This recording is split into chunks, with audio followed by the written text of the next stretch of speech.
এক হাতে family card আর আরেক হাতে মায়ের গায়ে হাত। মাশাল্লাহ, ঘরে ঘরে এখন কার্ড বিতরণ হচ্ছে, নাম তার ফ্যামিলি কার্ড, তাই না? কোনো জায়গায় তার মূল্য 2000, কোনো জায়গায় 7000, কোনো জায়গায় 20,000। আবার কোনো জায়গায় বলা হচ্ছে আমরা 50 লক্ষ দিব, আবার কোনো জায়গায় বলা হচ্ছে আমরা 50 কোটি দেব। আবার এই ফ্যামিলি কার্ড দেওয়া হবে মায়ের হাতে, বাবার হাতে না। কি চমৎকার! এক হাতে ফ্যামিলি কার্ড আর আরেক হাতে মায়ের গায়ে হাত। বাংলাদেশের মানুষকে এত বোকা মনে করেছেন? সবাই নিজের বুঝটা ভালো করেই বুঝে।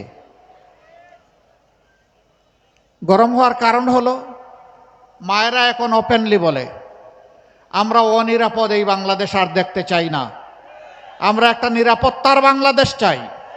আমরা বিশ্বাস করি দাড়িপাল্লা এবং তার সঙ্গীরা এই নিরাপত্তা দিতে পারবে।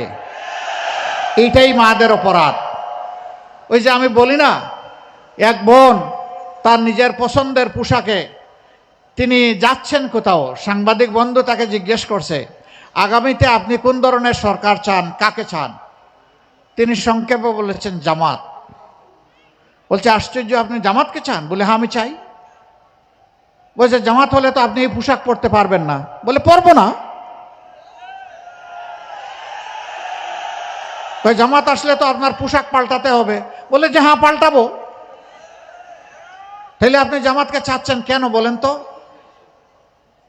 এই বোনটি উত্তর দিয়েছে জামাত আসলে বাংলাদেশ ঠিক হবে।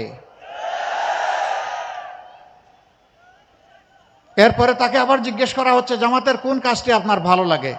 কয় জামাতই আমার ভালো লাগে। এই যে মায়েরা তাদের নিরাপত্তার জন্যে, সম্মানের জন্যে, আস্থার জন্যে আজকে 11 যদিও নির্বাচনী অক্ষকে বাছাই করে নিছে, এতেই তাদের গায়ে এবং কলিজায় আগুন ধরে গেছে। মনে রাখবেন, গায়ের উপর চাবুক মারতে পারবেন, কিন্তু মনের উপরে কোনো চাবুক চলবে না।